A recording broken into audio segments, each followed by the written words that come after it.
他总要设些利息，比方说找一个人嫁给阿瑶，牵制阿瑶，也堵死阿瑶想娶离端为正妻的路。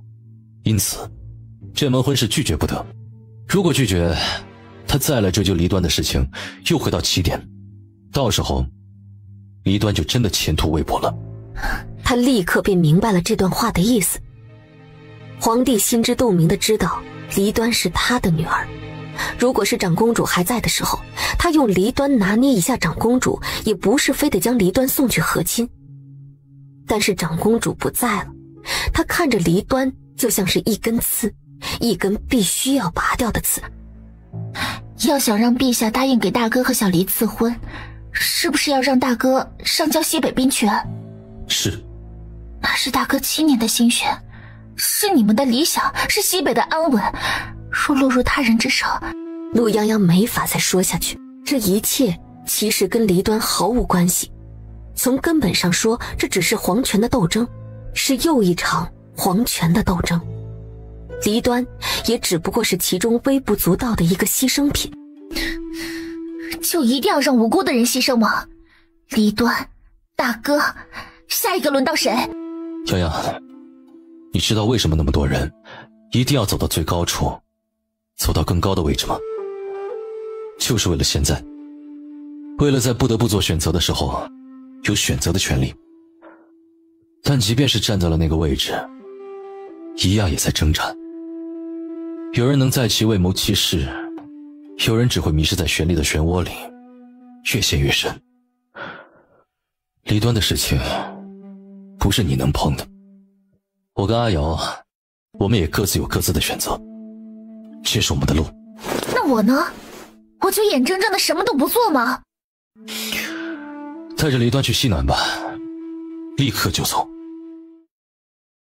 让他忘了阿瑶，好好生活。有一天要是你找到你自己的路，你再回来。太子看着备受打击的陆泱泱，心中不忍，但是风雨欲来，京城已经留不得了。若不把话同他说清楚，他不会走的。陆姑娘，县主他瞒着所有人，自己悄悄离开了宫。林峰追过去的时候，他已经到了宫门口进去了。林峰进不了宫，上世子出门办事去了。陆姑娘，怎么办呢？县主他……你等着，我先进宫一趟，安顿好之后，再来接你去同他见面。这一去，直到晚上，陆泱泱才被太子派来的人给接进宫，送到了长公主曾经居住过的宫殿朝阳殿。你跟我走，我带你走，天涯海角没人能找得到你，我和你一起走。你替我说小离，只要我们离开京城，一定会没事的。再等几年，等几年我们再回来。你相信我，我能带你走。我一直想要学师傅那样云游天下去行医，你跟我一起去，我们可以去很多地方。你不是最想知道我从前是怎么生活的吗？等离开京城你就知道了。我们现在就走。泱泱，我不走，我去和亲。你说什么？你是不是脑子坏掉了？你听我说好不好？我知道你肯定会问我为什么。泱泱，我是我娘亲的女儿，我从前万事不过脑子，是因为我娘已经替我想好了一切。现在她不在了，我只能自己想。我可能没那么聪明，但是我知道陛下不会放过我。那里有个狗洞，是我儿时的秘密，那天我就是从那里钻进来的，看到了不该看的，我才知道我所拥有的一切原来都不是我想象中的那个样子，我所认识的人也不是我想象中的样子。你知道吗？很多人都说舅舅很宠我，但我比那几个公主还要亲近。但是知道真相的那一刻，我却开始头皮发麻。你说一个人要如何的伪装才能让人产生那样的错觉呢？我今天进宫的时候，盛大哥也在，陛下让冯大监带着我藏起来。我听见盛大哥跟陛下说，愿意用西北兵权换我一纸婚约。陆泱泱愣了一下，却丝毫不意外。这是大哥的选择，也是太子同意了的。原来这就是太子同他说的选择。陛下他迟疑了，但是他并没有答应，只打发了盛大哥离开，说此事他会考虑，等到了万寿节再说。然后等盛大哥离开之后，陛下给了我一杯毒酒，他问我想不想活命。要是想活命，他答应这门亲事，但是这杯毒酒就是我跟盛大哥的和亲酒，盛大哥死了我才能活，要么去和亲。陆泱泱只觉得浑身发冷，有那么一瞬血液逆流。他想明白了为何太子要让他带着离端走，还要让离端干脆忘了大哥，因为从来就没有什么选择。上交兵权换取婚约，换来的也只是一纸婚约。陛下收下了西北兵权，又怎会容忍大哥活下去？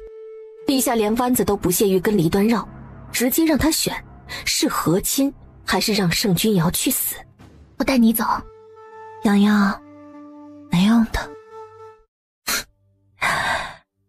连我娘的死都没能让他动容半分，我能逃到哪儿去呢？朝令夕改，他今日放我一马，明日又拿谁开刀呢？知道了能利用我拿捏盛大哥，你猜我前脚走了，他后脚会做什么？我没得选，盛大哥也没得选，他即便是留下我，我也未必有机会活下去。可是我想活着，我们都活着才能期待未来。洋洋，你会医术，你力气也大，我要是去和亲，将来你要是有机会去做个将军，你去把我接回来怎么样？我娘喜欢的那个人在异国他乡等了22年，都没能等到有人接他回到故乡。但我还有你，还有盛大哥，我应该不用等那么久吧？陆泱泱看着离端，突然间伸手在他脖子上摁了一下，离端直接倒在了他的怀里。晚间县主闹，太子殿下特地接了郡主进宫相伴，这会儿天色已晚，郡主不妨陪着县主歇在宫里，明日奴才亲自安排人送郡主出宫。冯大监，我来京城多亏了长公主殿下照拂，心中视她为义母。她虽今日下葬，我却还是想替她守上7日灵堂，省得7日回魂，她找不到回来的路。小离也是为此难过的几度晕厥，求冯大监通融通融，让我们回长公主府多守上几日，日后怕是再也没有机会了。你就成全小离一片孝心吧。唉，长公主殿下离去，咱家这心里也难过。既是回长公主府上，那咱家就去同陛下说一声，指个人送你们回去。郡主也替老奴给陛下上炷香。冯大监喊了个侍卫，叮嘱了2句，让他安排人跟着2人。陆泱泱见他放行，一边抽噎着，一边背着离端往外走。我的好殿下呀，人已经出宫去了，您就别再同陛下置气了，陛下可是晚膳都没用呢。裴进，将上次得来那盒金疮药送给冯太监，时候不早，过累了，回去吧。泱泱，我去接你，我有千军万马去接你，只有我一个人，我也去接你。离端抓住他的手，2人忽而相视一笑，仿佛有什么东西在这一瞬间崩塌破碎，却又生根发芽，破土而出。对不起，没能带你走，我不在乎什么贞洁，你好好活着，我去接你。离端仰头望着他，眼泪不受控制的一滴一滴的往下落。一开始我总觉得你还小，你的感情对我而言同男女之情无关。我有太多事要做，我可以对我未来的妻子担负责任，但我从未想过，若有一天我对一个女子动心会是怎样。我想你长大之后总会明白，喜欢一个人跟感恩、崇拜不是一回事。我想到了那个时候，你再去认真的思考你的感情。但是那天晚上，我奔赴战场之前，你喊住我的那一刻，我清晰地听见了一个声音，也听见了我的心跳声。那天我是抱着必死的决心去的，甚至有种模糊的感觉，若是差了一点点，我真的会死在那场大战之中。但我的心告诉我，我相信我妹妹泱泱的艺术，而我在打算赴死之前见你，我还想回来见你。这个世界上有这样一个姑娘在等我回来，我一定要回来才行。我一直不知道，有一天我若是动心的话，对方会是个怎样的姑娘。可能稳重，可能漂亮，可能聪慧，但所有的假设在那一瞬间都变成了你的样子。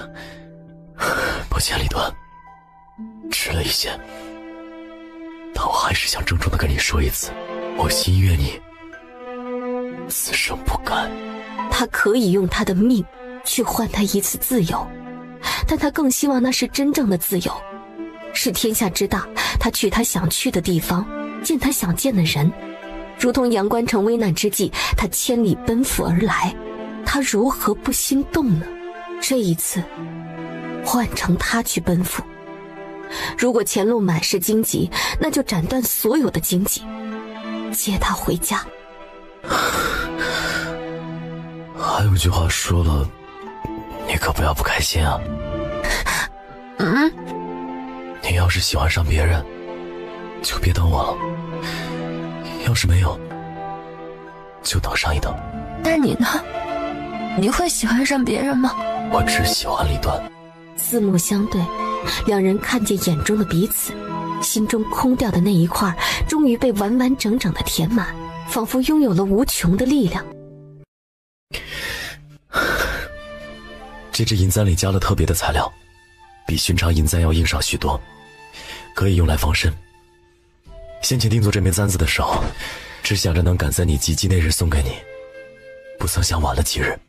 所以这算是定情信物吗？算，但只是第一件，往后还有很多很多件。真的？自然是真的。离端唇角翘得更高，却禁不住低下头，不想让他看见自己泛红的眼睛。盛君瑶垂眸看着他眼角的微红，低头在他发丝上轻轻地落下一个吻，恨不能时间能永远停留在这一刻。万寿节上，皇帝叫人宣读了圣旨，侧妃离端为昭和公主，嫁与北燕翼王赫连爵为王妃，和亲队伍随使团一起北上。留北燕郡主纳兰云烟在京城，择日赐婚。你怎么跟我保证的？你说会帮我处理了陆洋洋那个贱人，结果呢？一次又一次，你到底在做什么？盛云珠惊叫一声，捂着脸连连的后退，跌倒在地上。挡什么？已经这么丑了，再挡也改不了了。你闭嘴！你闭嘴！你要这么继续聒噪的话，可以滚了。我可没工夫在这儿听你唱戏。我帮你赚了那么多钱，你答应过要帮我的，你做了什么？我没帮你吗？你将上善仙姑介绍给我，是真的不知道她是做什么的，还是假不知道呢？陆洋洋刚刚进京的时候，马球场是我安排人经了苏冯取的马。若非他医术高超，当真治好了苏冯曲，又有太子给他担保，他那时已经死了。你应该怪他确实有能力自救，而不是怪我没有做事。长安公府寿宴那一次，房间的姑娘是你跟老三做的吧？怎么，当我不知道吗？我还特地派了人帮你扫清了障碍。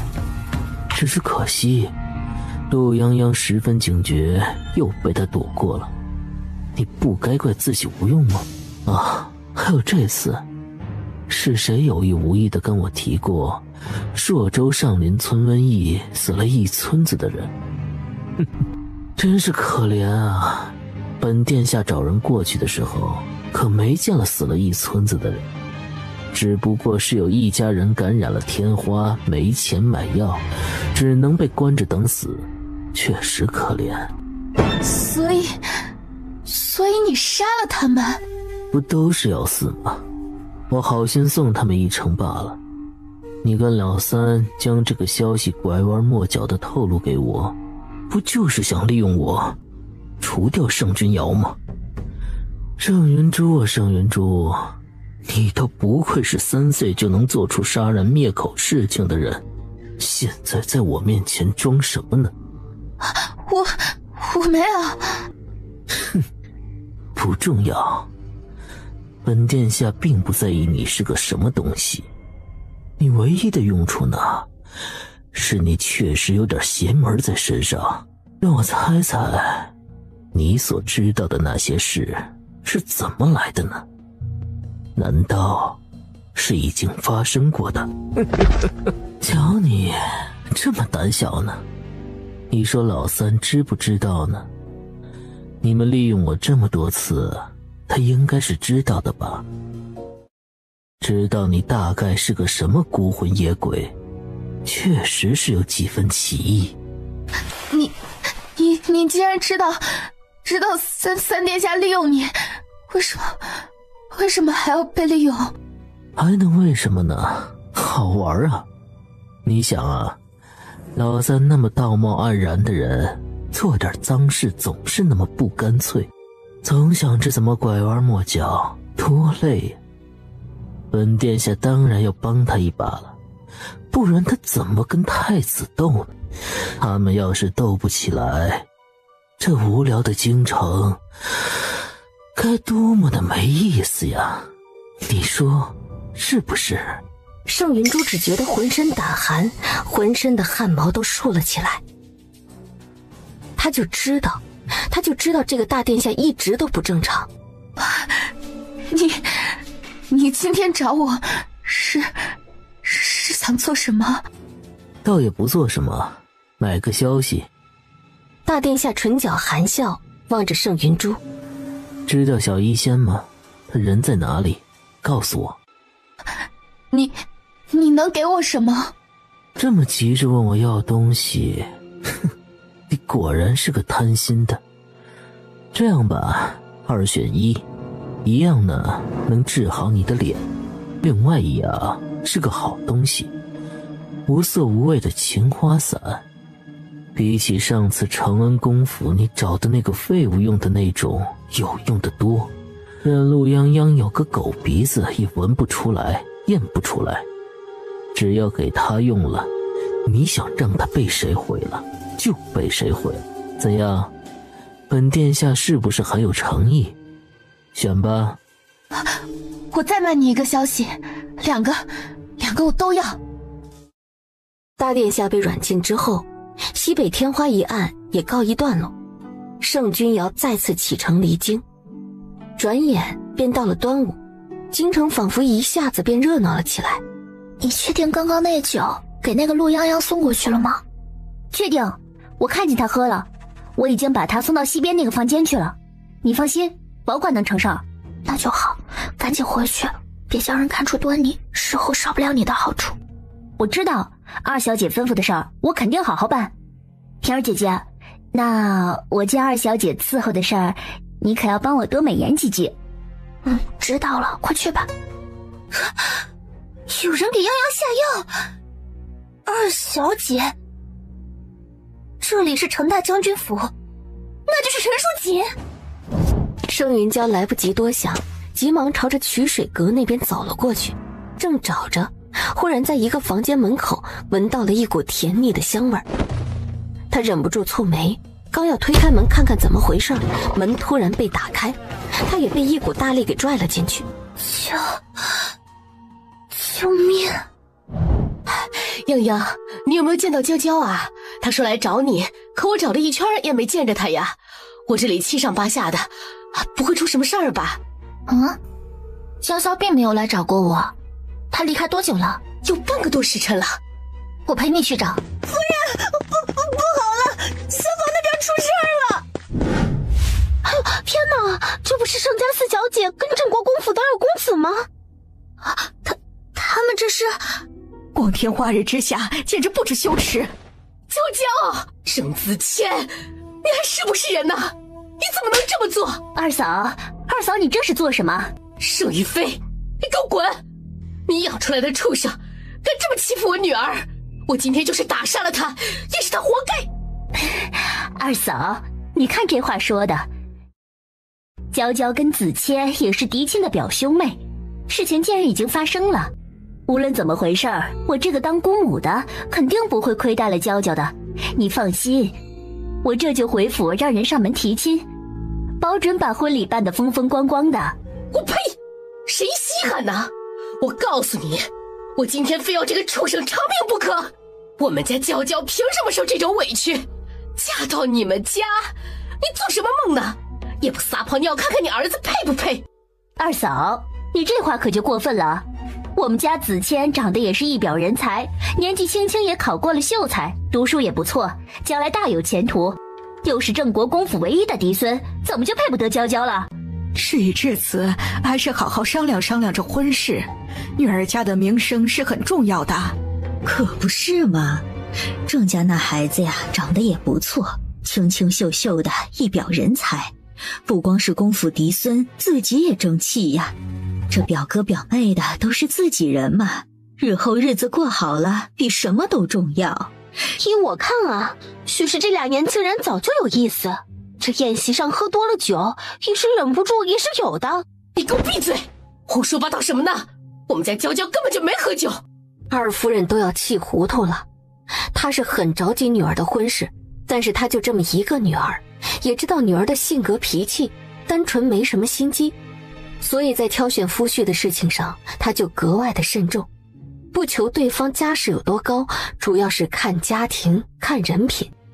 她压根儿就看不上郑国公府，都是亲戚，谁不知道郑国公府是个什么样子？那郑国公一把年纪，还府里一堆一堆的妾室，郑世子更是不遑多让，香的臭的都往家里扒了，庶子庶女一大堆不说，外面还不知道多少野生的。二夫人，帮我扶着娇娇。洋洋，娇娇她到底怎么了？她被灌了药，我现在要将药给她逼出来，不然会有生命危险。陆洋洋一进来看到盛云娇就觉得不对，他在文玉那里研究过几种青楼常见的情药，但通常并不致命，可这个药的药性极强，如果不及时疏解，血液逆流，再多撑一会儿一定会溺血而亡。这怎么会流这么多血呀？洋洋啊，娇娇不会有事吧？娘，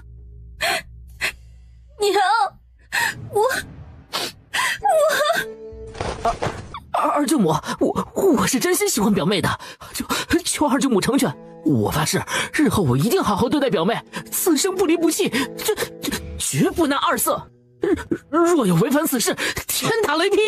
二嫂，你就成全他们吧。子谦你是知道的，他是个好孩子，肯定会对娇娇一心一意的。他一心读书，身边也没有任何莺莺燕燕，日后也不会有的。真的，我保证，日后他便只有娇娇一个人。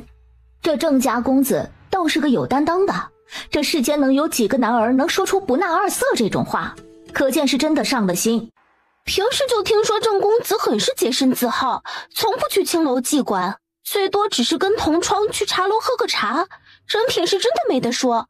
既如此，还是姑表亲，也算是一门好婚事了呀。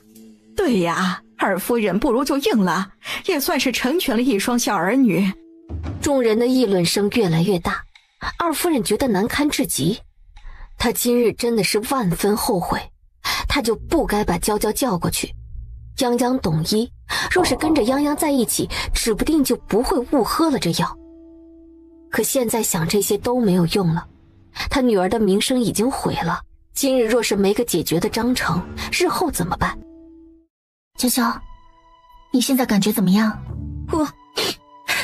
我头晕，娘，我害怕。乖，你跟娘说到底发生了什么事儿？你放心，无论怎样，爹娘都会替你讨回公道的啊！他也不知道发生了什么事儿，只记得自己进了门就被人抓住，强行往嘴里灌了东西，然后他就昏昏沉沉的，浑身又痒又疼，疼得他快要死过去了。娇娇，你愿不愿意嫁给你表哥？我不想，娘，我不要。哎呀，好，你们母子现在跟我回圣国公府，回去这笔账咱们好好算。二嫂，事情都已经发生了，娇娇不嫁给子谦还能嫁给谁啊？你也要为娇娇想想啊，子谦他也是真心的，保证这辈子只有娇娇一个人，我会看着她的，绝不让她纳妾。你放心把娇娇交给我们，我们一定会好好待她的。二嫂，你就答应了这门亲事吧。二舅母，我一定会对表妹负责任的，你就答应把表妹嫁给我吧。不少人跟着附和，让二夫人干脆应了这门亲事。毕竟木已成舟，出了这样的事，盛云娇若是不嫁给郑子谦，还能嫁给谁呢？你们……二夫人咬牙切齿，恨不得再给他们一巴掌。二夫人，等一下。陆泱泱往前2步，走到郑子谦的跟前，逼近他，垂眸冷冷地盯着他看了片刻。你干什么？把你的手伸出来。泱泱，你这是做什么？你跟娇娇交好，你也帮我劝劝她。她跟子谦自幼相识，还有什么不满意的？我方才把过娇娇的脉象，她被人灌了烈性药，险些丢了命。为何你好端端的没有事？你倒是说说，你是喝错了药，还是喝多了酒？我就是喝多了酒。对，我跟君逸在一起，不信你问他。我再问你一遍，在我们来这里之前，你给娇娇灌了药，然后你们发生了什么？我没有，我只是喝多了，在这里休息。表妹进来了，她说热扑了过来，我们就怎么样？泱泱，你说就怎么样？我与表妹有了夫妻之实。泱泱，你跟娇娇关系再好，也要顾及一下娇娇的名声。子乔跟娇娇已经有了夫妻之实，你就别闹了，是吗？看来果然是你们母子联手唱的一出好戏啊！我就想知道，郑子谦一个天烟，他拿什么跟娇娇有夫妻之实？你们母子为了骗婚设局，不敢把主意打到外人身上，只敢找自家人，是吗？我要是没猜错的话，你原本打主意的人是我吧？因为我没有认祖归宗，你权衡之下，又把主意打到了娇娇身上，你们可真无耻！你胡说什么？陆泱泱目光扫过门口，一群围着说风凉话看热闹的人。你们喜欢看热闹是吧？行，都睁大眼睛好好看看。不要！伴随着陆泱泱的动作，盛世隐瞒多年最大的秘密被揭开了。他那一瞬间只觉得天旋地转，想要去阻止陆泱泱，但是腿上一软，直接歪倒在地上。完了，全完了。这郡主啊，不然还是先收拾，先挡挡吧。报应，真的是报应啊！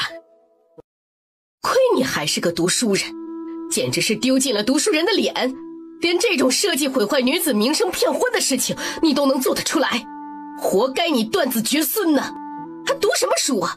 早些进宫去，都不必挨那一刀，不然就去兔爷馆挂个牌，也挣上几两银子补贴你那个好娘亲。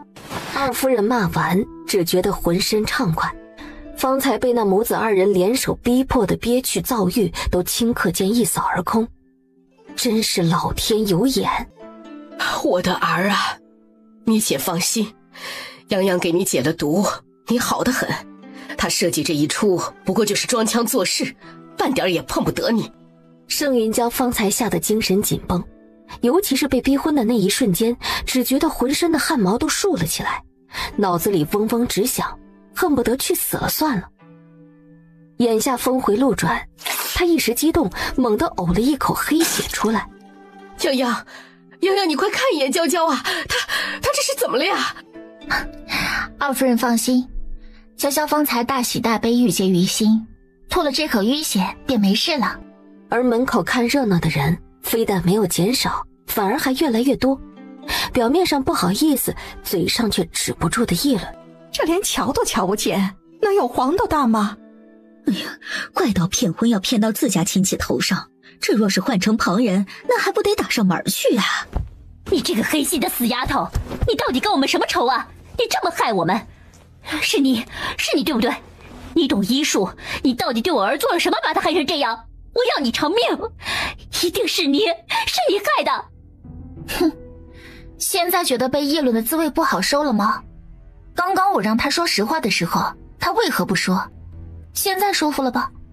这么多人都看见了你儿子的模样，要不要都负责呀？去啊，挨个认一认，问一问，不是想负责吗？去啊，找媒人一家一家说清去啊！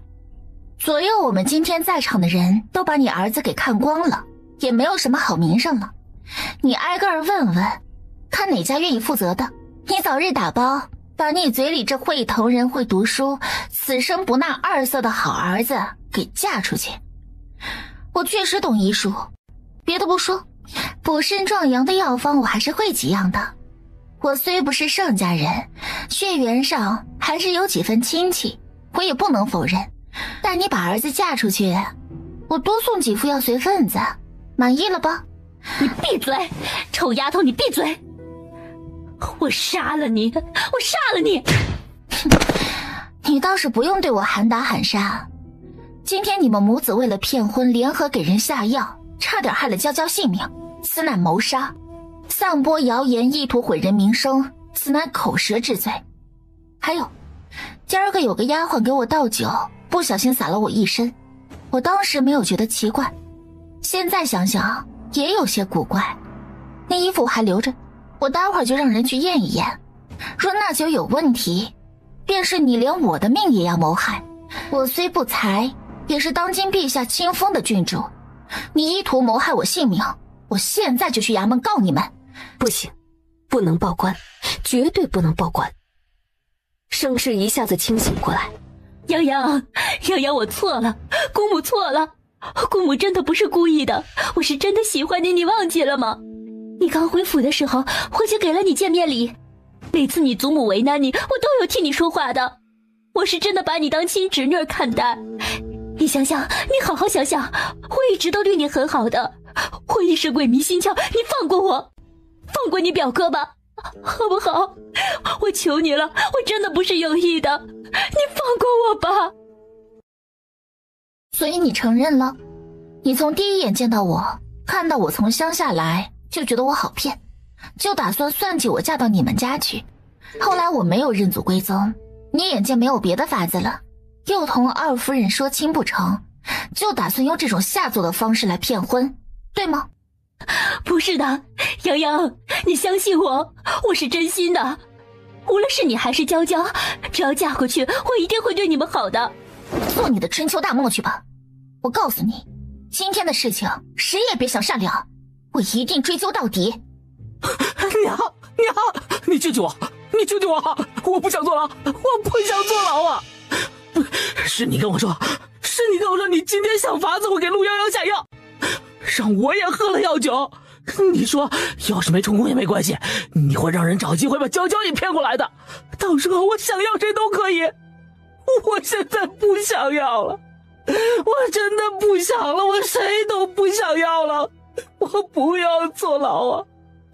我根本就没感觉，那药我喝了一点用处都没有，我什么也没做呀！娘，你救我啊！洋洋，我求你不要报官，我可以告诉你，我这药是从哪儿来的，是谁叫我这么做的，我都告诉你，你别报官行不行？好啊，你说出来，我可以不报官。是盛云珠给我的药，还教我怎么安排才会万无一失。众人一惊，陆泱泱微愣了下，倒也不算意外。郑子谦一下子疼晕了过去。我可以不报官，但是不能不报仇。陆泱泱，你干什么？你怎么能这么狠毒？我跟你拼了！你隐瞒于子谦的身体状况，陷害无辜，险些害了人命，你不狠毒吗？你想找我算账，你尽管来，我还嫌我这笔账没算够呢。但你最好搞清楚，准备好害人的时候，就得准备好失败会是什么后果。还有，谁给你出的主意，你找谁负责去。左右我是不介意上公堂将这件事给掰扯清楚的。说完，他转过身，走到二夫人跟盛云娇的身边，翻下身将盛云娇给背了起来。抬起头，我带你回去。他趴在陆泱泱的背上，抬起了头，无所畏惧地迎着所有人的目光。你给我滚出去！我没有你这样的妹妹，有多远滚多远！这辈子都别让我看见你，看见你一次，我揍你一次！母亲，求你帮帮我吧，我实在是没有办法了。这件事传出去，子谦这辈子就完了。我真的没有办法了，才会出此下策。你不知道这些年我是怎么熬过来的，我每天睁开眼睛都在害怕这一天到来。你有没有办法关我屁事儿？你儿子不行，你就出这种馊主意，想祸害我闺女，我今天非打死你不可！行了，现在这件事已经闹出去了，你就算是杀了他也起不到任何作用。什么叫杀了他也没用？大哥，你站着说话不腰疼是吧？你不认你闺女那是你的事儿，我还认闺女呢。要是被那么个畜生给祸害了，你该不会真以为我能忍下这口气吧？我告诉你，别说这事没成，真要是成了，我就一把火烧死他全家，谁他娘的也别过了。好了，老二，你闹够了没有啊？李老夫人喝了一声，她有些失望地看着跪在自己跟前的女儿。你可真是好大的胆子，你连我都瞒着啊！娘，我错了，我真的错了，我是真的没有办法，我但凡有一点办法，我也不会这样的。我求求你帮帮我好不好？我这么些年为郑家生儿育女，操持家务，我没有功劳也有苦劳啊！你帮帮我吧！我若是被休，慧儿她怎么办？还有申国公府因为大嫂和泱泱的事，已经成了京中的笑柄。我要是再被休回家，日后……你连自己亲侄女都祸害，你还想回来让娘家给你说话？我告诉你，盛雨飞，我话放在这里，你做梦！我不上门踩你一脚，就已经够给你脸了。你最好给我有多远滚多远。王氏，这个家里还轮不到你做主。哼，行啊，盛家当然轮不到我做主，那您就把我也给休了，我带着我女儿回王家去。我不像你女儿，我可不怕被休啊。娘，我丑话说在前头，我可没打算休妻。您要是想休啊，就干脆把我这个儿子一刀给休出去，我夫人女儿在哪儿，我就在哪儿。我今儿个就一句话，这个家里有他没我，有我没他。混账！这是你这个当哥哥该说的话吗？啊！现在出了这么大的事情，你能不能不要添乱了？这件事关系到两家的颜面，需要从长计议。你们受的委屈，我日后会想办法补偿回来。此事暂且到此为止。大伯，你这里止得了，我这里可止不了。左右这主意是盛云珠给出的，药也是盛云珠给的，那不如大哥就成全了你这好妹妹的一番心意，将盛云珠嫁过去，两家联姻在，你的好妹妹也不怕被休了。哼，至于我这里，就不劳大伯你费心了。二爷，分家和休妻，你选一个吧。分家，立刻分！你胡闹！